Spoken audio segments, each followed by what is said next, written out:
مرحبا يا حوري بزدلكم وسلام كتلو لي تسفاي كبر زي فيديو زي نخلاتكم واتساب انستغرام وفيسبوك تتقوموا اتملكت اقداسيت فيديو اد خلاتهم كاني ميتا اتبهال ميتا كاني حجي انتاي وسينا لا ابز قربا غزي كله تداتا ناتنا سئل ديو نصحفو ديو نزاربو ديو مسج نسدو ديو كومنت نحدقو ديو زخون داتا ناتنا شمديو كله زخون داتا او خرخبو زخلو ما اسيناتو وليدنا زخونه ابت بلاتفورم نايزي انسلست واتساب انستغرام و فيسبوك زرخبو نناتهم كاي كتقوملو يدلو كاي مالت كا كونستيشن انتليجنس يبحال بجرمن ويدما اي اي artificial intelligent حجي إذا خاني automatically تقوملو زلو እሱ እንድሕር ዘየደለኻ ኸኣኒ ኣብ ኢንስታግራም ወይ ፌስቡክ ክትድምስሶ ትኽእል ኢኻ ኖኖ ኣነ እዚ ናተይ ዳታ ክጥቀሙ ኣይፍቅደልኩምኒ ኢልካ ኣብቲ ናይ ሂልፍ ሳይት ኣዞ ናይ ሓገዝ ገጽ ኣሎ ሓገዝ ኢልካ ትሓትት ማለት እዩ ኣብቲ ናቶም ማለት እዩ ፌስቡክ ወይ ኢንስታግራም ሽዑ ክሕብረካ እዩ ሽዑ ናትካ ኢሜይል ኣኡ ሓዲካ ኣነ ኣይፍቅደልኩምኒ ክትብሎም ትኽእል ኢኻ ማለት እዩ እዚ ከዓ ኣብ ኢንስታግራም ፌስቡክ እዩ ኣብ ዋትስኣፕ ግን ኣውቶማቲክሊ ምስ ጠወቅካያ ይፍቅደልኩም ኣለኹ ኢኻ ትብል ዘለኻ ክትመልሱ ከዓ ኣይትኽእልን ኢኻ እንድሕር እሱ ዘይደለኻ ከኣኒ እንታዩ ጭራሽ ካብ ዋትስኣፕ ክትከይድ ኣለካ ናብ ካልእ ዝኾነ ቴሌግራም ዲ ወይ ካልእ ክደልይ ኣለካ ቴሌግራም ሕጂ ከምኡ የለን እዮም ዝበሃል ዘሎ እቲ ብዙሕ ግዜ ግን ሕጂ ዝተፈጸመ ኣጋጣሚ ከማን ኣብ ሓደ ሰባን ዝፈልጡ ብሉ ባትን ብጌጋ ከማን ዝጥውቁ ኣለዉ ስለዚ ስኒ ኣፍቂድሎ ማለት እዩ ድሮ ከድምስሱ ከዓ ኣይክእልን እዩ ስለዚ እሳ ከዓኒ እንድሕር ክሳብ ሕጂ ዘይጠወቅኩማ ኣይትጠውቁዋ እንድሕር ከምኡ ዘይደለኹም ግን ሓቂ ሓይሽ ኣይናይ ውሕስና ክለና ማለት ስኒ ጠውቅካያ ዲኻ ኣይጠወቅካያንስ ከመይ ጌርካ ክትፈልጥ ትኽእል ኣነ ንነብሰይ ሓታ ማለት እዩ ከምኡ ይብሉና ኣለዉ እንድሕር ዘይጠወቅካያ ንጥቀመሉን ኢና ማለት እዩ ወይ እንድሕር ሓንሳብ ጠወቅካያ ከዓ ንኩሉ ግዜ ክንጥቀመሉ ኢና ይብሉና ኣለዉ ግን ከመይ ጌርና ኢና ክንፍትሾ ንኽእል እንታይ እዮም ዝጥቀሙ ዘለዉ ብርክ እቲ ቴክኖሎጂስ ይኽእሎም እዩ ማለት እዩ ስለዚ እንታይ ኻሞ ማለት ብዙሕ ክትገብሮስ ኣይትኽእልን ኢኻ ግን እሱ እቲ ዝበሃል እየ ዝብለኩም እምበር ኣነ ንባዕለይ ስኒ already ሓቂ ሓሽ ብዘይብኡ ኸማን ስኒ ኩሉ ክሰምዕዎ ኩሉ ዳታ ከም ዝሕዝዎስ ፍሉጥ እዩ ኩሉ ንዛረቡ ኣብ ዋትስኣፕ ስኒ ኣብ መንጎ ክልቴና ጥራይ ኣይተርፍኒ ኣብ መንጎ እቲ ሰብን ኣብ መንጎ ኻን ጥራይ ኣይተርፍኒ ምስቲ ኮንታክት ዘለካ ድማ ካልእ ሕቶ ዘለኹ ኣብ ናተይ ወገን ሕጂ ንኣብነት ኣነ ኣይጠወቅኳን ኣለኹ ክሳብ ሕጂ ካልእ ሰብ ግን ምስቲ ዝዛረብ ዘለኹ እንድሕር ጠዊቕዋስኒ already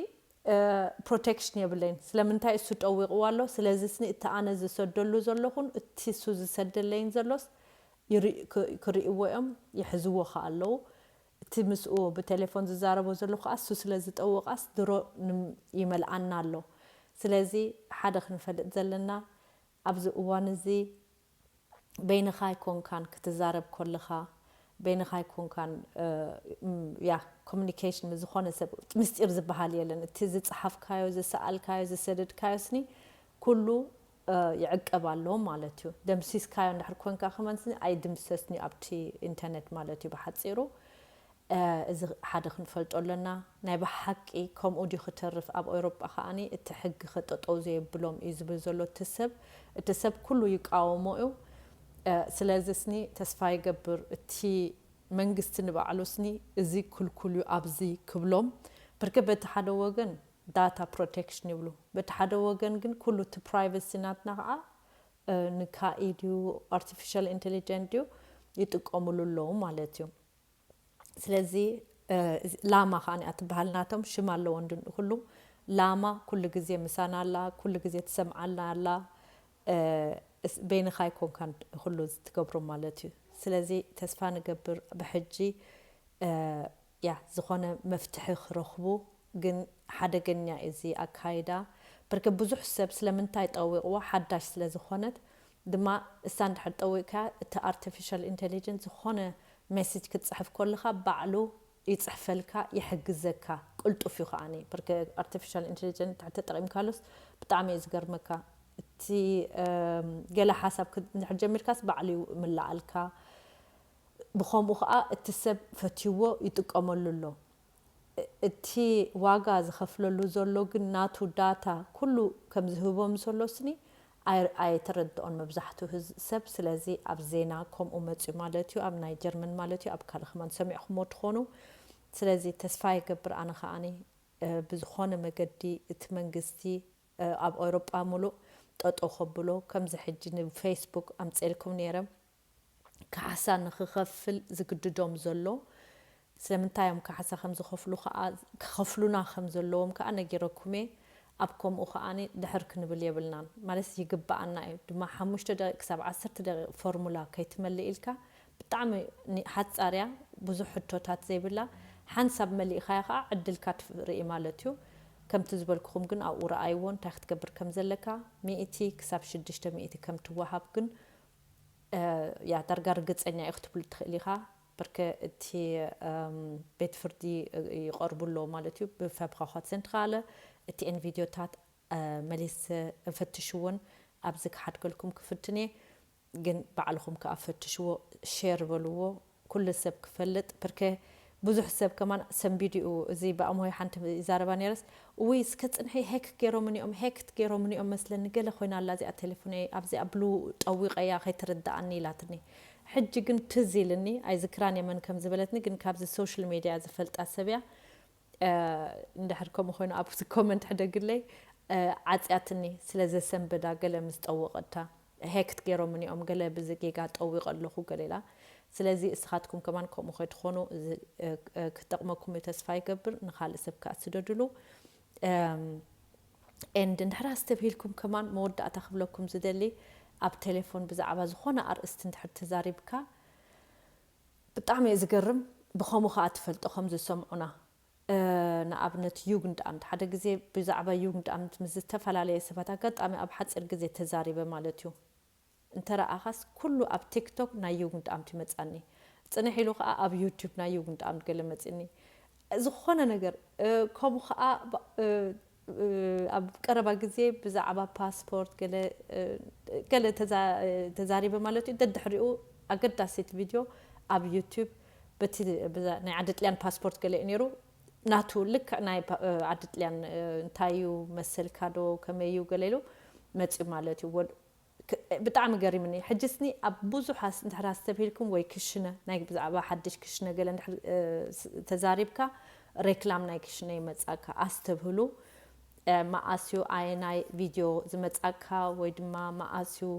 ምስዕልልካ ኣብ ቴሌፎን እኳ ይኹሉ ኣብ ቴሌፎን ምስዕልልካስ እቲ ቪድዮ ታትሽዑ ኣብ ቲክቶክ ዲ ኣብ ዩቲዩብ ፀንሓካ እቲ ምስቲ ሰብ ዝተዛረብካ ምስቲ ኣርእስቲ ዝተኣሳሰረ እዚ ከዓ ነዊሑ ገይሩ ስለዚ ስኒ ኤኒ ታይም ኣብ ኩሉ ኢቭን ቴሌፎንና ጥቃና እንድሕር ኣለዋ ኸማን ጠፊአን እንድሕር ኣለዋ ኸማን ኩሉ ግዜ ማይክሮፎን ኣለዎን ብጣዕሚ እዩ ዝገርም ግን ከምኡ እዩ ኣምፅሞ ከኣለዉ ኣብ ክንደይ ግዜ ስለዚ ክንኣምን የብልናን ኣብ ቴሌፎን ስኒ ኩሉ ያ ብጋህዲ ድሕሪ ኣገዳሲ ኮይኑ እቲ ጉዳይ ክትዛረበሉ ዘይትኽእል ስቁልና ኣብ ቴሌፎን ክንማኸር የብልናን እዚ ከዓኒ መሊሰ ክብለኩም ብትግርኛ ኸማን ይኹን በርካ ኣብዚ እዋን እዚ ቀሊል ኩሉ ከተርጉምዎ ኸማን ኣይሰምዓናን እዩ ሰብ ክትብል ኣይትኽእልኒ ኢኻ ማለት እዩ ብሓፂሩ ሶ እቲ ቴክኖሎጂስ ብጣዕሚ ሓደገኛ እዩ ብሕጂ ኸማን እንታይ ክፍፀም ከም ዝኽእል ብከምዚ ሰንኪ ከምዚኢታት ኤኣይ ፅቡቕ ናቱ ጎኒ ኣለዎ እንዶ ብዙሕ ግን